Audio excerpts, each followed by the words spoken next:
Fiber One News Radio. Good morning to you. It's Monday, and on Mondays, we like to have a chance to talk with the Mason County Sheriff Casey Salisbury, who's in studio with us. Morning, sir. Morning. How are you doing? Good. Thanks for calling in and talking with us this past Friday about things that happened in Dallas and how you talk with your officers about that. And I know you got a lot of public outreach that came and talked to you about that as well. Yeah, as I said on that phone, I was sitting in a parking lot in Ellensburg talking to you. I was on the east side.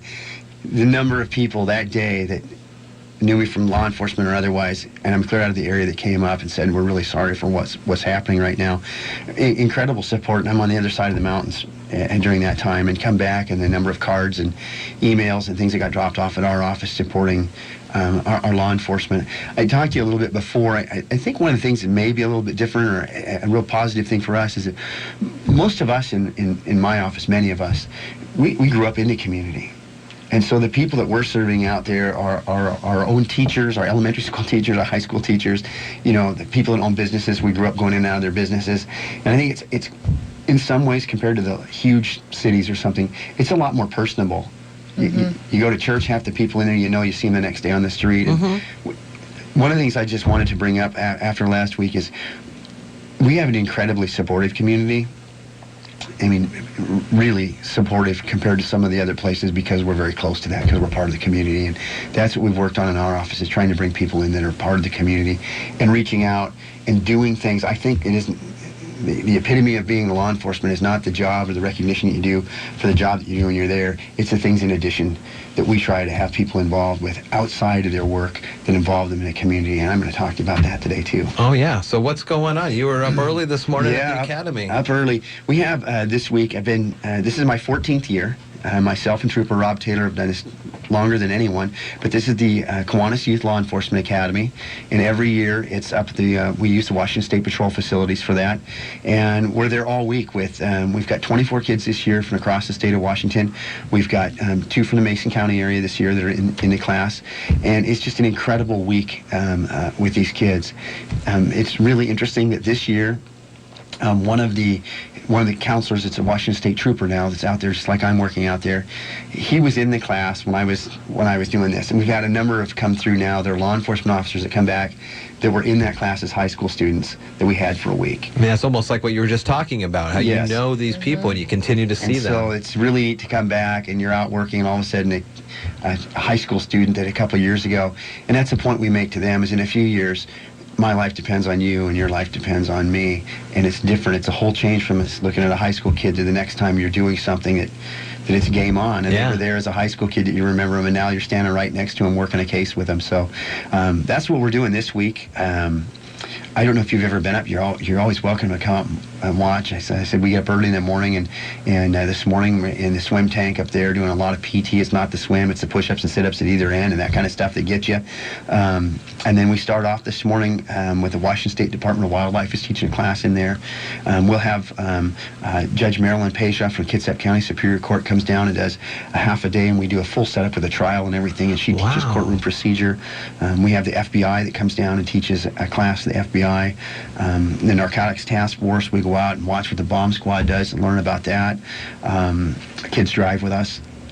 We come out and take them on the drive course and teach them emergency vehicle operations, driving, and we'll be in the dive. We'll be diving today. The dive team will be out today, so they'll be in the water with scuba gear, and then they'll also be working with our SWAT team half the day. So we do each half. I mean, every hour there's a training class or a 2-hour block of time for all week long. So what's the ages of the kids?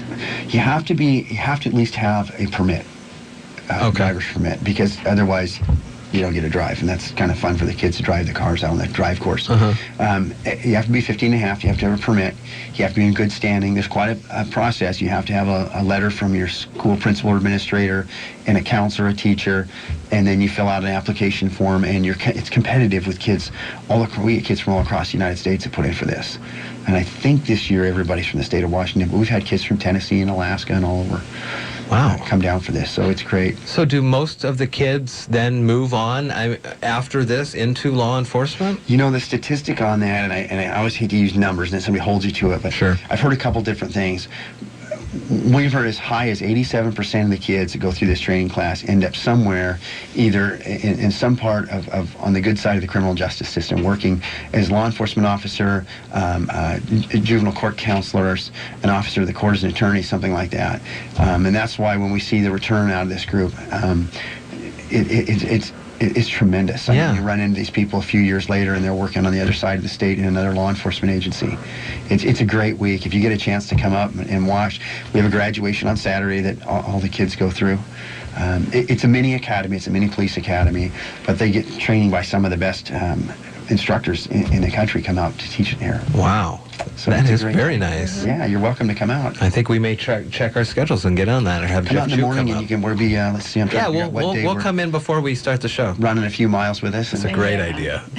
So, I don't know if you had any other questions. No, I don't have any more. Do you We have missed you anything after the 4th. That was a little busy. Yeah, we heard over 200 across the state people pulled over, something like that, for driving and drinking or related incidents like that. Ours this year, again, it's kind of the same thing every year. It's just you expect it. We have a lot of calls for things like gunshots heard. Well, it might be, but most of the time when it's call after call after call, it usually has something to do with the fireworks and things. Then again, we had a number of people irresponsibly firing off the fireworks on landing on other people's decks and things like that. But our calls for service go way up.